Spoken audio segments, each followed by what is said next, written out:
Karen here from Fertility Bandwidth. So, I just want to have a chat about recurrent miscarriages, because if you've ever experienced recurrent, or any miscarriage actually, not even recurrent, but recurrent miscarriages particularly, then I want to start by saying that you're not alone, because it's not your fault. And so many ladies, they just think, God, like, what is wrong with me? And it's so easy to feel like your body's failing and like you've done something wrong. And that's even more so, I guess, when the explanations that you've been given are quite vague and incomplete. But today I want to challenge some of those biggest myths surrounding recurrent miscarriages, because it's not bad luck. It's not simply bad luck. The truth is, the vast majority of cases of miscarriages, they're not random at all. There are signals that your body is trying to communicate. It's telling us that something deeper at this root cause level needs attention. But we're just not understanding that, and the medical teams generally don't understand that either, because they deal with a small, finite piece of information that they're given. They're not looking at your body as a whole. But nothing in your body works in isolation. Your blood runs head to toe. Your body's interconnected at all different levels. And so the good news is, I guess, that when you do understand that, then we can do things to improve how your body can carry your child, full term.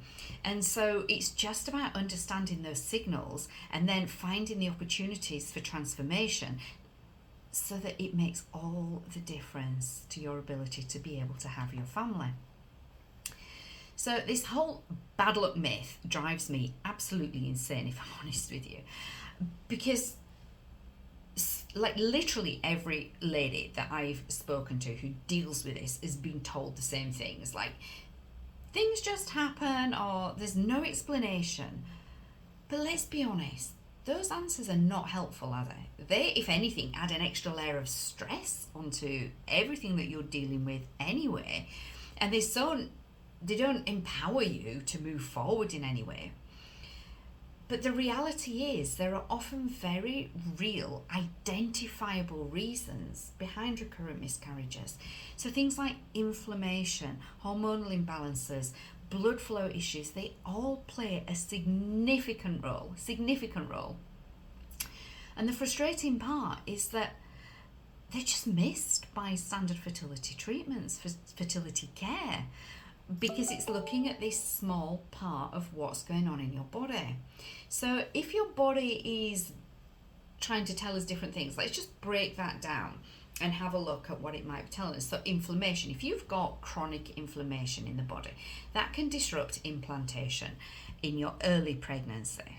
Okay, so if you think that something's think if you cut your finger and it becomes all inflamed, it's not as easy, it's not as soft for something to embed into, is it? So conditions like, and certainly not limited to, but just giving you some examples, endometriosis, autoimmune conditions, they often fly underneath the radar, but they can be significant contributors. Then you're looking at hormonal imbalances. Now, I class hormones as a symptom up here, because if it's imbalanced, there's a reason for it down here. And when you get rid of this root cause, the hormones balance out and everything works. But regardless, hormones are like the conductors to an orchestra. Okay, you've got a symphony playing, you've got your conductor at the front. That's what your hormones are doing when it comes to fertility. And if something's out of tune over here, like your low progesterone or a thyroid imbalance, then that sounds awful. Something is off. And it's the same in your body. If something's off, it can't sustain a pregnancy in that same way. Then we're dealing with blood flow and circulation. So healthy blood flow is so important, because that carries all the nutrients that your body needs, that your baby needs to grow. And so it's absolutely critical for supporting your embryo. Issues like clotting disorders, uterine imbalances, disorders, abnormalities, they go undetected, because they'll measure the thickness and they'll say, oh yeah, the thickness of your uterine lining is fine. But actually, is it the right composition to be stable? And that's the level of the detail that we're getting to.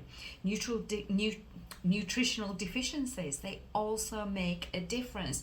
Something seemingly as simple as a lack of the right nutrients in your body, like folate or some of the B vitamins, they can affect your body's ability to sustain a healthy pregnancy. Generally speaking, it's never just one of these things. They're usually all interlinked and interactive because, like I say, the body works as a whole, and one piece of here connects to your foot or wherever. It's just through that chain-like connection of different events. But when you've got all of this complicated connections going on, and then you layer on stress or emotional health, and stress isn't just how stressed you are, it's the stresses that are going on in your body as well, and how that affects your fertility, things that you might not even notice. So that can all create an effect on how your body can carry your child full term. And these are the symptoms that are often missed by the traditional medical community because they're just dealing with this small little piece of your body. And so just looking at the symptoms up here, like most standard medical approaches do, isn't dealing with the root cause problem down here. All that's doing is saying there's something wrong and sticking a band-aid on it, but actually the problem is still here. And if the problem's still here, it's not going to get better. So you might be offered solutions like IVF or just told to keep trying without anyone truly looking at what's happening beneath this surface here. And so that's what makes my approach at Fertility Bandwidth different, because we're not stopping at the surface. We're digging deeper to uncover the bigger picture, to see what's really happening, because understanding these signals, what our body's telling us down there, that's the first step to then creating this plan that works with your body, not against it. And that's quite a fresh perspective, and it baffles me as to why it is, but it does appear to be so.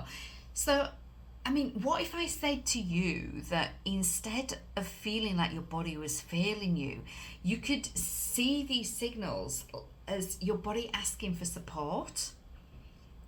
So if it was a way for you to uncover the hidden barriers that no one else has been able to pick up on, and then you can start, because you've now identified them, addressing a way that feels empowering and not overwhelming.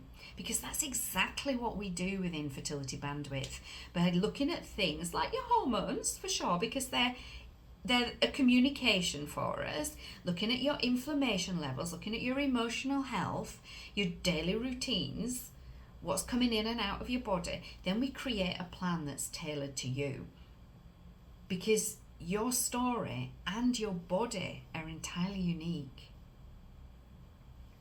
So this matters because recurrent miscarriages, as you well know, can leave you feeling lost, at sea, like no one understands, like there's nowhere else to turn, like you're just going to keep trying and you keep going to risking the pain of that emotional heartache again. But they're not the end of the road, or they don't have to be, at least. So for so many of the women that I've worked with, understanding these signals is just been the absolute turning point, like flicking that switch. It's the moment that they've moved from heartbreak to hope, from frustration to clarity. And that's important. That clarity means that you can move forward with confidence, your brain works differently, you feel better, and then you are healthier. So, my loves, if this resonates with you, I'd encourage you to start paying attention to the patterns in your journey. What is it that your body's telling you? And most importantly, I guess, are you ready to start uncovering those answers? Because if you're not, that's fine. Not everyone is. Everyone's at different stages of their journeys. But if you've got to the point where enough is enough and you're just ready to get moving on your fertility journey full term, then know that you don't have to navigate this alone, because there is a roadmap for you, and it's a proven roadmap over the last, over a decade that I've been doing this now. So it starts with understanding your root causes, and then it leads to creating the family that you've been dreaming of as we move forward through that proven stepwise process. So if you feel like you would be interested in exploring what's possible for you, then I would love to help you take that first step. So you can see my contact details below, fertilitybandwidth.com.